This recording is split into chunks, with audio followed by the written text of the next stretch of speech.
হয় হয়, বইয়ের জন্য সবই করতে হয়, কত কি চালাতে হয়, তবু তাদের মন পাওয়া যায় না। আয়ু তখন রেগে মেগে জিহপের দিকে তাকালো। কি বললে? না মানে কিছু বলছি না, তোমাদের মন পাওয়া তো খুব সোজা। তোমরা যেটাতে হ্যাঁ বলবা তার মানে না, আর যেটাতে না সেটাতে হ্যাঁ। আর জাঙ্কুক, তুই একদম কনফিউজ হোস না বাবা, সেনজি তো চালাতে হচ্ছে।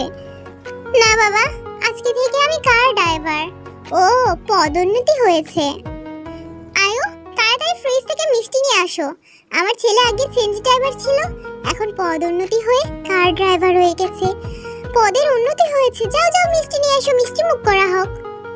জিমিন সঙ্গে সঙ্গে ফ্রিজ থেকে মিষ্টি বের করে এনে জেহবকে একটা খাইয়ে দেয়। এই না বাবা, খেয়ে নাও, দোয়া করি তোমার ছেলে যেন এইভাবে উন্নতি করতে থাকে। আজকে কার ড্রাইভার হয়েছে, একদিন দেখবা এরোপ্লেন ড্রাইভার হবে। গাধি একটা। কেন ভাইয়া, তুই তো চালাচ্ছিস, আমি বললেই দোষ? জিওন জাংকুক, জেকে ইন্ডাস্ট্রির মালিক কিনা সেনজি ড্রাইভার। আচ্ছা, কোন সাংবাদিক ছিল না? ফটো তুলে যদি দিত ব্যাপারটা অনেক ভালো হতো। শয়তান মেয়ে তুই থাকিস। কথাটা বলতেই জিমিন ওখান থেকে দৌড়ে পালিয়ে যায়। এরপর বিকাল হতেই জাংকুক আবারও চলে আসে এবং তেকে নিয়ে ঘুরতে যায়।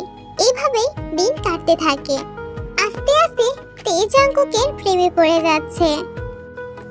এইভাবে একদিন বিকালবেলা তেকে নিয়ে জাংকুক ঘুরতে গেছে একটা পার্কে।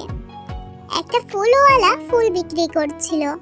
এমন সময় তে একটা গোলাপ কিনে এনে জাংকুকের কাছে হাঁটু মুড়ে বসে প্রপোজ করে।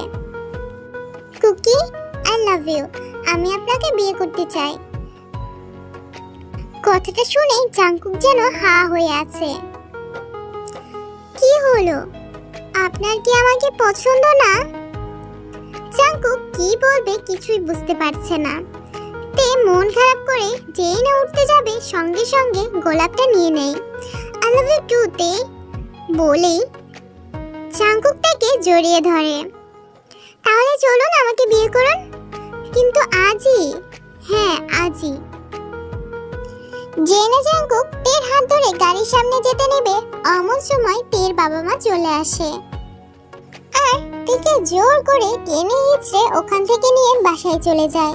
তে প্রচুর কান্না করছে, বারবার ওকে ছেড়ে দিতে বলছে, কিন্তু কেউ তো তের কথাই শুনছে না। তেকে নিয়ে গিয়ে একটা রুমের মধ্যে বন্ধ করে দিয়েছে। পরদিন সকালবেলা জিন এসে তেকে শাড়ি পরিয়ে দিয়ে যায়। তে তো প্রচুর কান্নাকাটি করছে, তবুও কেউ ওর কথাই শুনছে না। আজ তের বিয়ে, তে বিয়েটা কিছুতেই করবে না। তের আশেপাশে প্রায় 15-20 জন বসে আছে, যেন তে উল্টাপাল্টা কিছু করতে না পারে।